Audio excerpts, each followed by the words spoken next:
Disinilah tragedi berpadu dengan panasnya kisah yang membakar emosi. Setiap detiknya penuh luka, penuh gairah, dan tak pernah bisa kau lupakan dan yang terpenting membuat kamu tegang bagian tertentu. Tapi tetap aman dalam semua umur. Subscribe, like dan komen sekarang karena akan membuat semangat kami. Semoga yang subscribe kita doakan akan diberi kelancaran dalam hal apapun. Sebelum cerita ini menelan hatimu, Maria adalah wanita yang telah lama tinggal di sebuah desa kecil yang terletak di pinggiran kota. Rumahnya sederhana, namun penuh kenangan. Sudah hampir 5 tahun sejak suaminya, Arman, meninggal dunia. Sakit yang dialami Arman datang secara mendadak, dan meskipun sudah berusaha keras, Maria tidak dapat menyelamatkan suaminya. Sejak itu, hidupnya berubah drastis. Kepergian Arman meninggalkan kekosongan yang sulit dijelaskan dengan kata-kata.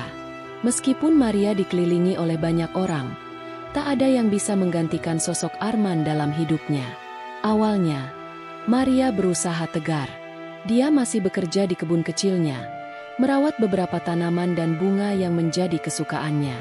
Setiap pagi, dia menyiram tanaman-tanamannya dengan penuh perhatian, seolah tanaman itu adalah sahabatnya yang paling setia. Namun, malam hari menjadi saat yang paling berat baginya. Malam yang dulu diisi dengan canda tawa bersama Arman kini terasa sunyi. Setiap suara angin yang berhembus terasa lebih keras, setiap langkah yang dia ambil di rumah terasa lebih berat, dan setiap suara pintu yang terbuka atau tertutup menambah rasa kesendirian yang terus mengganggu pikirannya. Aku mengenal Maria cukup lama. Sejak kecil, kami bertetangga.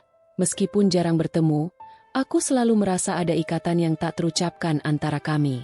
Aku sering melihatnya di kebun, atau kadang-kadang saat dia pergi ke pasar untuk membeli bahan-bahan kebutuhan. Seringkali, kami bertukar sapaan ringan atau berbicara tentang cuaca. Namun, sejak suaminya meninggal, aku bisa merasakan bahwa ada sesuatu yang berbeda dalam dirinya. Tidak ada lagi senyuman ceria yang biasanya menghiasi wajahnya. Kini, wajahnya tampak lebih serius, lebih sering termenung. Pada suatu malam, aku baru saja selesai bekerja dan hendak pulang ke rumah. Langit sudah gelap, dan udara malam terasa sedikit lebih dingin dari biasanya. Ketika aku melewati rumah Maria, aku melihat lampu di ruang tamunya masih menyala. Biasanya, jam segini, Maria sudah tidur. Aku merasa sedikit khawatir. Kami memang tidak terlalu dekat, tetapi aku merasa ada tanggung jawab sebagai tetangga untuk memastikan semuanya baik-baik saja. Aku pun memutuskan untuk mengetuk pintunya. Ketika pintu terbuka, Maria tampak terkejut, tetapi segera mengundang aku masuk dengan senyum kecil. "Oh, kamu nggak tidur?" tanyanya dengan nada yang sedikit cemas. Aku mengangguk. Tadi baru selesai kerja. Lihat lampu masih nyala. Jadi aku pikir ada apa-apa. Maria menghela napas panjang. Aku nggak bisa tidur. Jadi cuma duduk-duduk aja di sini. Aku menyadari bahwa ada kelelahan di matanya, tetapi dia tidak ingin menunjukkan betapa beratnya perasaan yang sedang dia alami. Aku duduk di sampingnya, dan kami mulai berbicara seperti biasanya, tentang hal-hal sepele, tentang tanaman yang aku lihat di kebunnya, atau cuaca yang mendung. Tapi ada sesuatu yang mengganjal. Aku bisa merasakan bahwa Maria tidak benar-benar mendengarkan percakapan kami. Matanya kosong, pikirannya terbang entah kemana. Aku nggak tahu kenapa, tapi malam itu terasa begitu lama dan sepi, kata Maria pelan, seolah-olah berbicara pada dirinya sendiri. Aku menatapnya dengan perhatian. "Kenapa malam terasa panjang? Bukankah biasanya kamu sudah tidur lebih awal?" Maria menggelengkan kepalanya.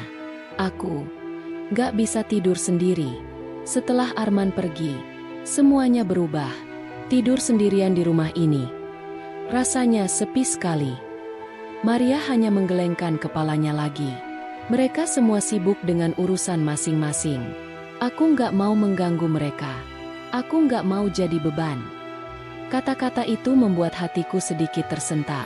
Aku bisa merasakan betapa dalamnya kesepian yang dirasakan Maria. Meskipun dikelilingi oleh orang-orang, dia merasa sendirian. Mungkin itu adalah salah satu sisi yang seringkali disembunyikan oleh banyak orang. Rasa takut bahwa kita tidak cukup penting bagi orang lain, bahkan ketika mereka ada di sekitar kita. Aku tahu, aku harus melakukan sesuatu. Jika bukan aku yang menemani, siapa lagi?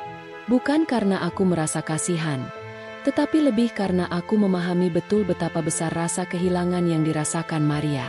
Aku tahu, dia tidak ingin terus-menerus merasa seperti ini. Maria, kataku pelan, kalau kamu butuh teman, aku bisa tinggal lebih lama malam ini. Kalau kamu nggak bisa tidur, aku temani.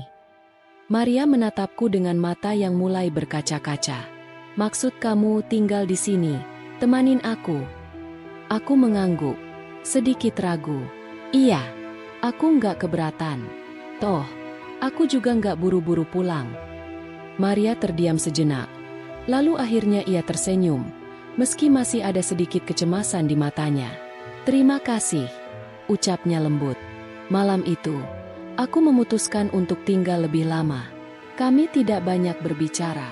Maria duduk di kursi panjang di ruang tamunya, dan aku duduk di dekatnya. Hanya suara jam dinding yang berdetak pelan, dan sesekali suara langkah kaki yang terdengar dari luar. Beberapa kali Maria menguap, tetapi dia tampaknya berusaha menahan rasa kantuknya.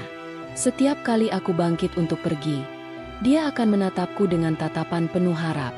Jangan pergi dulu, ya? Katanya dengan suara yang lembut, hampir seperti permohonan.